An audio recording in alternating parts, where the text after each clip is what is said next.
Lo tahu gak sih dua negara ini perang cuma gara-gara ikan goreng, Zat? Waduh, kok bisa gitu, Zon? Ini adalah perang yang bikin NATO sampai ketar-ketir. Dan dua negara hampir putus hubungan diplomatik, Zat. Jadi gini ceritanya. Inggris itu kan cinta mati sama fish and chips ya. Dan bahan baku utamanya adalah ikan kod. Masalahnya, stok ikan kod paling melimpah itu ada di perairan Islandia, Zat. Dan awalnya tuh emang semua orang bebas mancing di sana. Tapi Iceland tuh mulai sadar nih, kalau dibiarin terus, ikan mereka bisa habis. Dan ekonomi mereka bakal hancur. Karena mereka cuma ngandelin industri dari perikanan gitu kan. Akhirnya suatu hari Iceland tuh mengumumkan bahwa wilayah perairan laut mereka naik dari 4 mil ke 12 mil. Di situ Inggris jelas nolak mentah-mentah. Inggris sampai ngirim puluhan kapal perang Royal Navy-nya untuk mengawal kapal ikan mereka. Di situ mulai ada ketegangan tuh. Karena kapal Coast Guard atau patrolinya Iceland mencoba menangkap kapal nelayannya Inggris, tapi dihalangin sama kapal perangnya Inggris ya kan. Sampai-sampai terjadi saling serempet sama gertakan meriam. Tapi Inggris akhirnya menyerah karena biaya kirim kapal perangnya jauh lebih mahal dari biaya ikannya.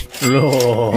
Ini yang bikin Inggris setuju jadinya kalau wilayah perairan Iceland jadi 12 mil. Tapi gak stop di situ sih. Yang barusan itu baru babak pertama yang berjalan dari tahun 1958 sampai 1961. Masih ada 2 babak lagi. Dan makanya perang ini dinamakan The Cod Wars namanya. Tapi kenapa ya kok harus jenis ikan kod yang itu gitu? Emang gak bisa pakai ikan yang lain? Nah, dalam dunia kuliner, kod dianggap sebagai raja untuk digoreng tepung sih. Dia itu punya daging yang sangat putih dan terlihat bersih. Beda sama ikan yang dagingnya kemerahan atau gelap ya kan. Terus kalau lu belah fish and chip yang pakai daging kod, dagingnya bakal copot per lembar besar-besar gitu kayak flaky gitu. Tapi tetap lembut ya kan. Dan terakhir ya dia punya rasa yang netral dan nggak terlalu amis gitu. Sama ternyata ada nilai sejarahnya juga. Kod ini? Iya, buat Inggris. Jadi sebelum ada kulkas yang canggih di zaman dulu, kod ini ikan yang paling gampang diawetin, cuma dengan diasinkan atau dikeringkan gitu. Jadi ini punya nilai emosional dan strategis yang tinggi buat bangsa Inggris gitu. Karena mereka udah pakai ini berabad-abad. Terus babak kedua dimulai di tahun 1972. Saat itu Iceland makin berani aja. Mereka menaikkan klaim wilayah perairan laut mereka menjadi 50 mil. Disinilah senjata rahasia mereka mulai dikeluarkan, Zat.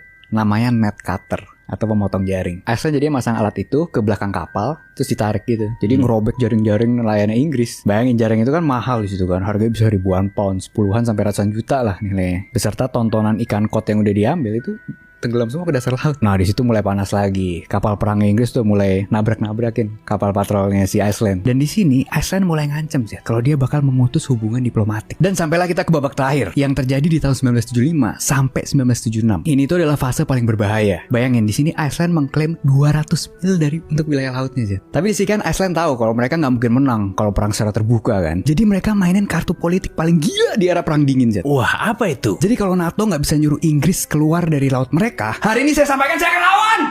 Tuh. Nggak ya, itu di Jogja bukan di Iceland kalau itu.